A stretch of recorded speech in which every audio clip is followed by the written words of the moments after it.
Canal A Lei o Testemunho. O canal deseja um feliz 2025 a todos. Hoje falaremos sobre a predestinação e o livre-arbítrio. Depois da vinheta.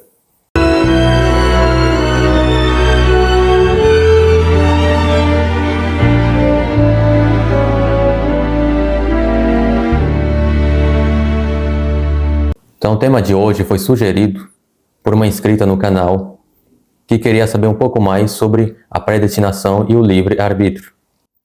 E faremos 2 vídeos sobre isto, pois é um estudo muito longo e dividiremos ele em 2. Então, o primeiro texto de hoje está em Isaías, capítulo 45, verso 7. Eu formo a luz e crio as trevas. Eu faço a paz. Eu crio o mal. Eu, o Senhor, faço todas estas coisas. De que forma Deus criaria o mal? Em Tiago 1,17 nos diz: toda a boa dádiva e todo o dom perfeito vem do alto, descendo do Pai das luzes, em quem não há mudança nem sombra de variação. Ou seja, tudo de bom vem de Deus. E Ele é bom e não há sombra de variação, ou seja, não tem mudança. Então, como que Deus diz, cria o mal, se Ele não tem nada de mal em si? Então, o próximo texto, Romanos 5,13. Porque até a lei estava o pecado no mundo, mas o pecado não é imputado não havendo lei. Então, vamos imaginar.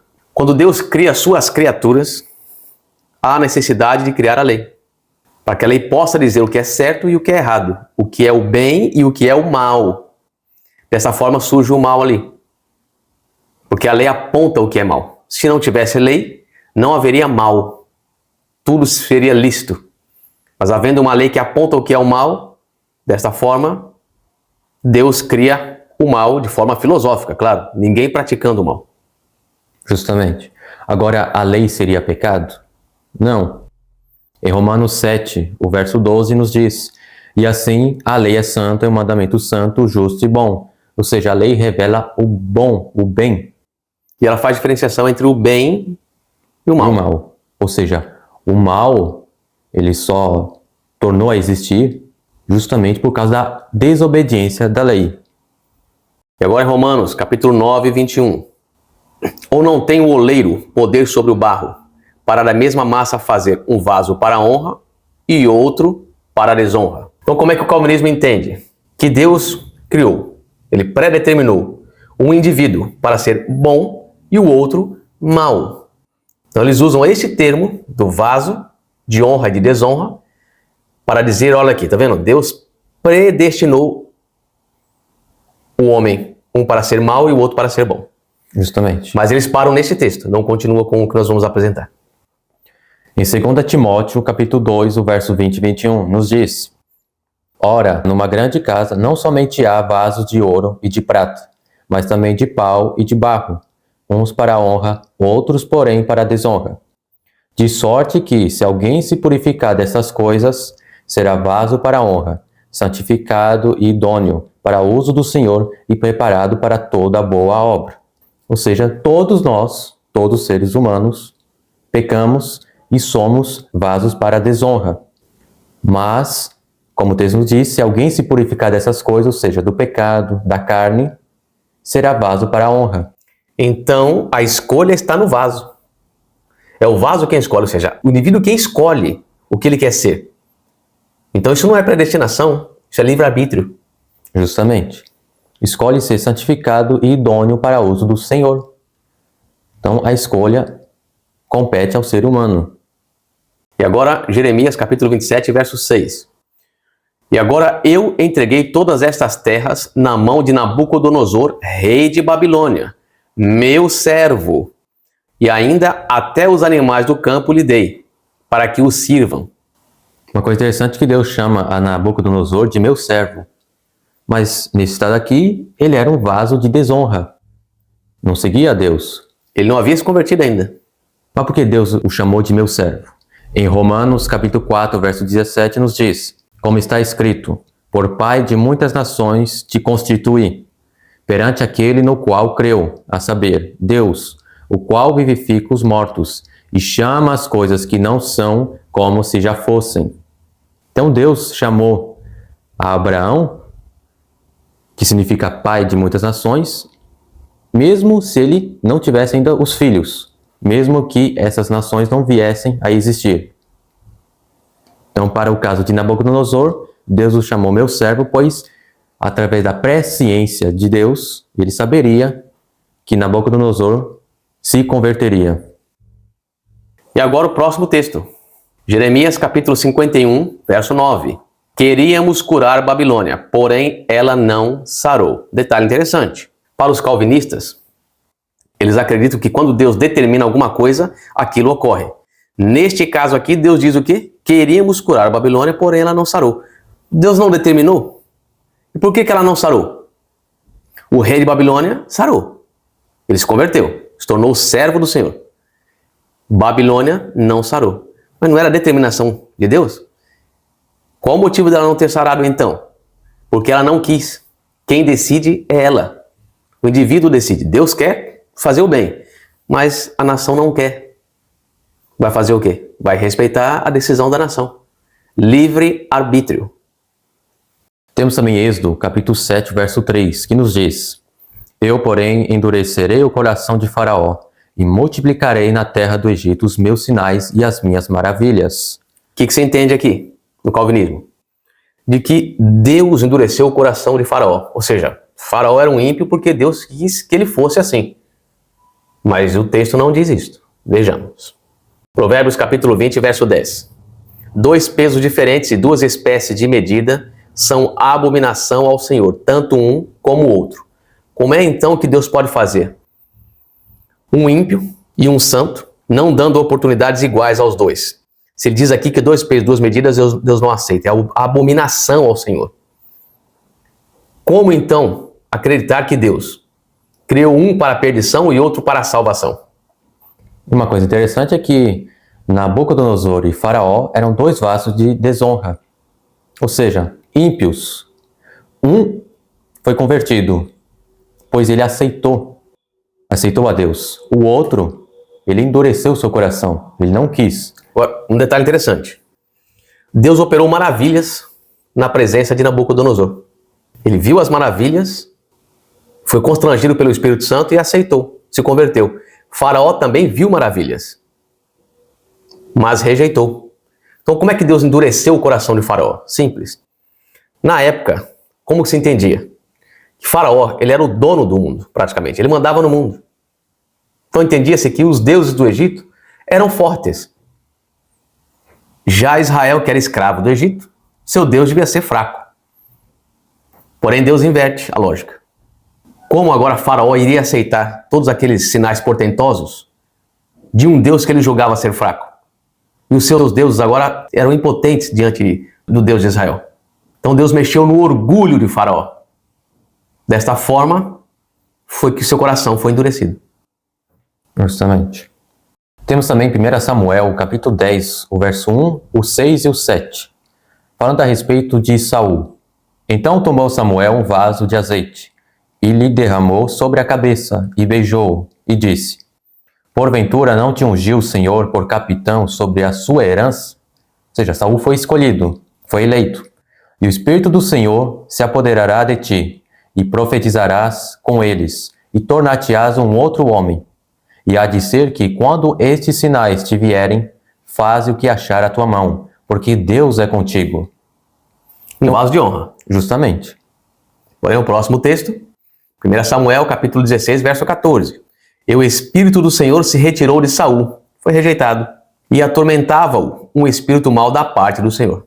Então vemos que, no início, Saul era dirigido pelo Espírito do Senhor, pelo Espírito Santo. Já um pouco depois da sua vida, diz que o Espírito do Senhor se retirou de Saul. Ora, por quê? Ainda mais diz que ele foi atormentado por um espírito mau.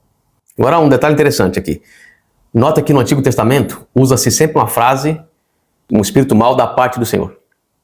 Como se entende? Foi Deus quem permitiu que Satanás tomasse conta de Saul, porque Saul procedia impiamente. Saul não queria a salvação. Então Deus se afasta e permite que Satanás tome conta dele. Justamente. Por isso que em Atos, capítulo 7, verso 51, nos diz: Homens de dura cerviz, incircuncisos de coração e ouvido, Vós sempre resistis ao Espírito Santo. Assim vós sois como vossos pais. Ou seja, Saul, em um determinado momento de sua vida, ele começou a resistir ao Espírito Santo. Não estava mais obedecendo a Deus.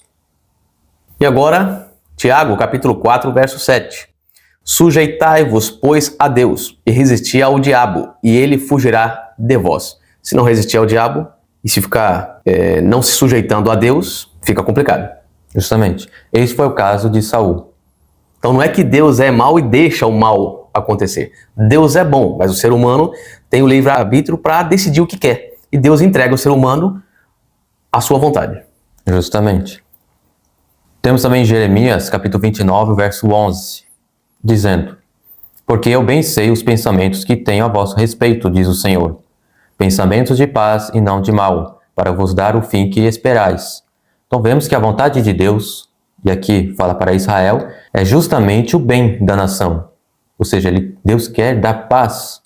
Mas, em Deuteronômio 11, verso 26, também nos diz: Eis que hoje eu ponho diante de vós a bênção e a maldição. Então a vontade de Deus é fazer o bem, é dar o bem para o seu povo. Só que Ele também nos dá o livre arbítrio. Ele nos dá a bênção e a maldição. Nós temos que escolher se queremos a sua bênção ou então a maldição. E em 2 Reis, capítulo 21, verso 20, nos diz: E fez o que era mal aos olhos do Senhor, como fizera Manassés seu pai. Então vemos que na história de Israel, uma geração era pior que a outra. Interessante que Israel era uma nação escolhida, era um vaso eleito. Justamente. Um vaso de honra. Contudo, saiu o quê? Reis que eram um vaso de desonra. Justamente. Pela escolha do próprio rei. Se, conforme o calvinismo prega, Israel nunca poderia cair em apostasia. Porque era um vaso eleito. Justamente. Era um vaso de honra. E agora, Jeremias capítulo 40, verso 3. E o Senhor o trouxe, e fez como havia falado, porque pecastes contra o Senhor, e não obedecestes a sua voz. Portanto, vos sucedeu isto. Romanos 9, o verso 11 e 13, nos diz: Porque não tendo eles ainda nascido, falando de Esaú e Jacó, nem tendo feito bem ou mal, para que o propósito de Deus, segundo a eleição, ficasse firme, não por causa das obras, mas por aquele que chama. Como está escrito: Amei a Jacó e odiei a Esaú. Como é que se entende no calvinismo? Que Deus aqui elegeu Jacó para ser um santo e Esaú para ser um ímpio. Mas não foi a eleição de Deus. Isso aí se chama presciência. Deus viu no futuro o que cada um seria. E o texto tem algo interessante aqui, que o Lucas acabou de ler. Para que o propósito de Deus, segundo a eleição, ficasse firme. Qual que é o propósito de Deus segundo a eleição? Justamente o plano da salvação, que se cumpre em Cristo Jesus. E nesse caso, quem ele levar avante aqui? Jacó. Por quê? Deus viu que Esaú não prestaria. Esaú não era o primogênito? Sim. Segundo a lei de Deus, Esaú tinha que ter a primogenitura, a bênção da primogenitura. Com isso ele seria o quê? O sacerdote do lar. Mas ele não queria nada disso. O que Deus fez? Escolheu a Jacó antes de tudo. Então Deus teve que passar por cima de uma própria lei que ele havia estabelecido, que é a lei da primogenitura. Estabeleceu quem? O segundo. Por quê? Porque ele era melhor que o primeiro, que Esaú. Justamente. Depois, as obras de Esaú demonstram que Deus estava certo. Isso chama presciência e não pré-determinação. Em Gênesis, capítulo 25, versos 32 e 34, e disse Esaú: Eis que estou a ponto de morrer, para que me servirá a primogenitura? E Jacó deu pão a Esaú e o guisado de lentilhas. E ele comeu, e bebeu, e levantou-se e saiu. Assim desprezou Esaú a sua primogenitura. Então vemos que Esaú não quis que o propósito de Deus se cumprisse em sua vida. E outra, quando ele rejeita a primogenitura, ele ofendeu a Deus. Porque a primogenitura, o seu primeiro símbolo, é sacerdote do lar. Ele rejeitou a Cristo ali. Cristo é o nosso sacerdote, nosso sumo sacerdote. Isso era um tipo de Cristo, era uma tipologia. Ao rejeitar a primogenitura, ele rejeitava a Cristo. Por isso agora, o plano da salvação passava dele. Ia para o irmão. Porque com Jacó, o plano da salvação estaria firme. E agora Hebreus capítulo 12, os versos 16 e 17. E ninguém seja devasso ou profano como Esaú, que por uma refeição vendeu o seu direito de primogenitura. Porque bem sabeis que, querendo ele ainda, depois herdar a bênção, foi rejeitado, porque não achou lugar de arrependimento, ainda que com lágrimas o buscou. Havia passado para ele o tempo. Agora em Isaías, capítulo 5, verso 1 ao 4. Agora cantarei ao meu amado o cântico do meu querido a respeito da sua vinha. O meu amado tem uma vinha num outeiro fértil, e cercou-a, e limpando-a das pedras, plantou-a de excelentes vides, e edificou no meio dela uma torre, e também construiu nela um lagar. E esperava que desse uvas boas, porém deu uvas bravas. Agora, pois, ó moradores de Jerusalém, e homens de Judá, julgai, vos peço, entre mim e a minha vinha. Que mais se podia fazer a minha vinha que eu lhe não tenha feito? Por que, esperando eu que desse uvas boas, veio a dar uvas bravas? Isso aqui representa a nação israelita. Justamente. A vinha é a nação de Israel. Deus enviou profetas, Deus escolheu o melhor para Israel. Como? Ele prepara Abraão e através de um milagre, Sara tem um filho e dali surge Israel. Dali começa a nação israelita. Então Deus prepara o pai da fé, vem preparando sacerdotes, ele vem preparando profetas. Então ele vem cuidando da vinha. Contudo, a vinha não produziu bons frutos. Então a nação israelita era uma nação eleita. Era um vaso de honra. Contudo, se tornou um vaso de desonra. Porque ela quis isso. Isso se chama livre-arbítrio.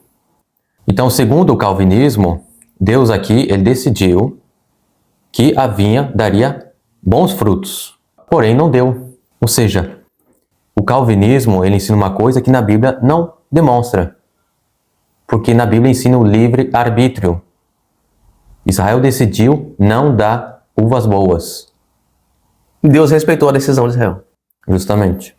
E agora Ezequiel capítulo 33, os versos 6 e 11.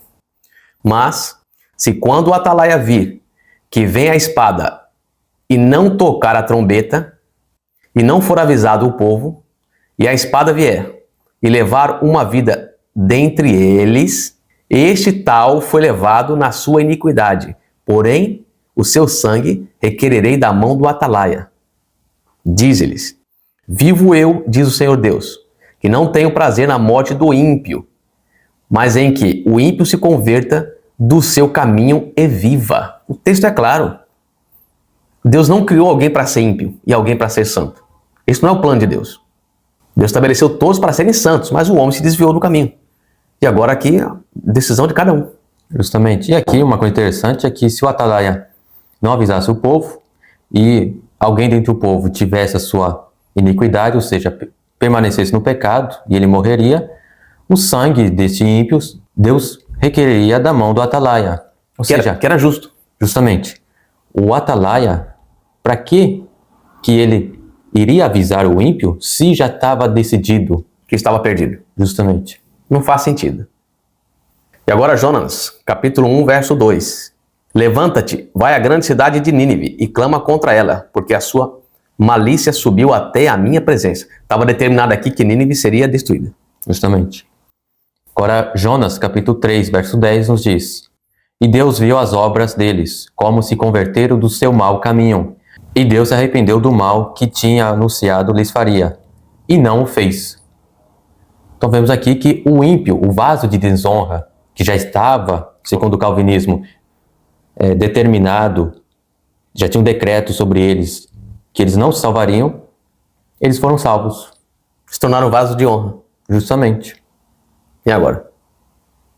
Jonas, capítulo 4, os versos 10 e 11. E disse o Senhor: tiveste tu compaixão da aboboreira, na qual não trabalhaste, nem a fizeste crescer, que numa noite nasceu e numa noite pereceu? E não hei de eu ter compaixão da grande cidade de Nínive, em que estão mais de 120 mil homens que não sabem discernir entre a sua mão direita e a sua mão esquerda, e também muitos animais? Deus não tem prazer na morte do ímpio, quer que ele se converta do mau caminho. Deus não criou o ímpio para ser ímpio. Agora Mateus capítulo 13, o verso 24 e 25. Nosso Senhor Jesus propôs uma parábola, e essa está muito clara. E é Jesus quem está dizendo isso aqui. Propôs-lhes outra parábola, dizendo: o reino dos céus é semelhante ao homem que semeia a boa semente no seu campo. Então esse aqui é Deus. Justamente, ele semeou a boa semente no seu campo, ou seja, na terra. Mas, dormindo os homens, veio o seu inimigo e semeou joio no meio do trigo e retirou-se. Ou seja, por que veio o mal? Justamente por causa do inimigo, de Satanás. Pois é, no calvinismo, onde é que está Satanás? Parece que é defendido, porque tudo que acontece de bom e de ruim, jogam nas costas de Deus. Quando a Bíblia diz que Deus quer somente o bem. O mal foi Satanás quem trouxe. O calvinismo está defendendo Satanás? Estranho. Justamente, pois eles dizem que foi Deus que decidiu quem ia ser justo e quem ia ser ímpio. Ou seja, estão defendendo a Satanás. Estão atribuindo a Deus características do diabo. E agora Romanos capítulo 2, verso 11. Porque para com Deus não há acepção de pessoas. Então, se não há acepção de pessoas para com Deus, ele não pode fazer acepção de pessoas. Onde um ele condena e o outro ele salva. Um pode fazer o que quiser que já está salvo. O outro não importa o que faça que já está perdido. Isto é acepção de pessoa. E Deus não faria isso, segundo a Bíblia. Justamente. Então, essa pré-determinação aí, essa predestinação não é bíblica. Não. Atos 10, o versículo 34. E abrindo Pedro a boca disse: reconheço por verdade que Deus não faz acepção de pessoas. Próximo texto, Tiago 2, verso 19. Mas se fazeis acepção de pessoas, cometeis pecado, e sois redarguidos pela lei como transgressores. Então, Deus não aceita a acepção de pessoas. Ele não faria isso. Segundo o calvinismo, quem então introduziu o pecado foi Deus. Eles dizem, que Deus já determinou, antes da criação de tudo, quais seriam os salvos e quais seriam os ímpios. Ou seja, tinha feito a acepção de pessoas. Mas o texto diz que não. Que aquele que faz acepção de pessoas comete pecado. Agora, Deus não comete pecado. Mas segundo o calvinismo, sim. E agora, Jó, capítulo 1, os versos 9 a 12. Então respondeu Satanás ao Senhor e disse: porventura teme Jó a Deus debalde? Porventura tu não cercaste de sebe a ele e a sua casa, e a tudo quanto tem? A obra de suas mãos abençoastes, e o seu gado se tem aumentado na terra. Mas estende a tua mão e toca-lhe em tudo quanto tem, e verás se não blasfema contra ti na tua face. E disse o Senhor a Satanás: eis que tudo quanto ele tem está na tua mão, somente contra ele, ou seja, contra a sua vida, não estendas a tua mão. E Satanás saiu da presença do Senhor e foi fazer, Justamente. Então vemos aqui que quem é o extingador do mal? Do mal é Satanás. Agora Jó, capítulo 2, verso 3. E disse o Senhor a Satanás: observaste o meu servo Jó? Porque ninguém há na terra semelhante a ele, homem íntegro e reto, temente a Deus e que se desvia do mal, e que ainda retém a sua sinceridade, havendo-me tu incitado contra ele para o consumir sem causa. Então quem quer a maldade? Satanás. Justamente. Deus aqui diz que Jó era um homem íntegro e reto, que ele temia. Justamente. E agora Jó, capítulo 4, os versos 15 a 18. Então aqui ele vai fazer uma dissertação para Jó. Ele diz assim: então o Espírito passou por diante de mim, fez-me arrepiar os cabelos da minha carne.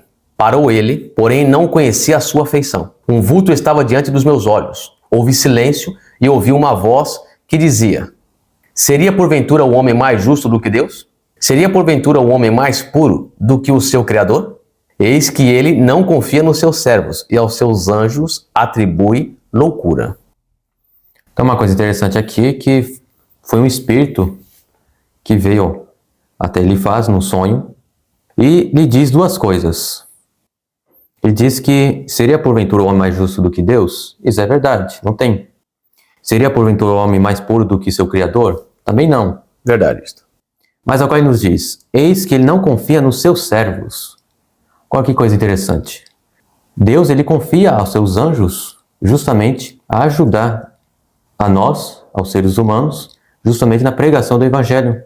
Ele confiou a Moisés para libertar o povo do Egito. Ele confiou a seus profetas para anunciar a mensagem de repreensão ao povo ou de bênção para o povo. Sim, confiou nos apóstolos para Justamente. anunciar o evangelho. Então aqui nós temos verdade e mentira. Justamente. E depois fala, e aos seus anjos atribui loucura. Agora, os anjos de Deus, eles não têm loucura. É isso. Os amigos de Jó também, ao repreender-lhe, diziam que Jó parecia ser justo aos próprios olhos. Porém, o texto que nós lemos antes de Deus falando com Satanás, é o próprio Deus dizendo que Jó era justo. Justamente. Então vemos aqui que esse espírito aqui não veio da parte de Deus. Isso era o próprio Satanás. Justamente. Como temos certeza disso?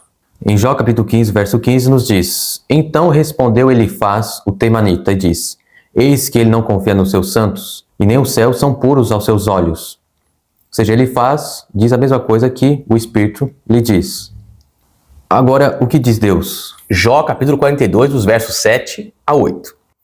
Sucedeu que, acabando o Senhor de falar a Jó aquelas palavras, o Senhor disse a Elifaz, o temanita, a minha ira se acendeu contra ti e contra os teus 2 amigos, porque não falaste de mim o que era reto, como o meu servo Jó. Tomai, pois, 7 bezerros e 7 carneiros, e ide ao meu servo Jó, e oferecei holocaustos por vós, e o meu servo Jó orará por vós, porque, deveras, a ele aceitarei, para que eu não vos trate conforme a vossa loucura, porque vós não falastes de mim o que era reto, como o meu servo Jó.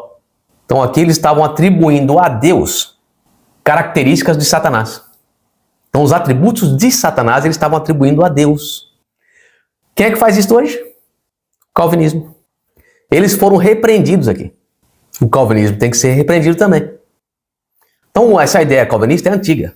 Desde Jó se tinha essa ideia. Justamente. Não é nova. Então vemos aqui que existe sim textos sobre a predestinação, mas isso veremos no próximo vídeo.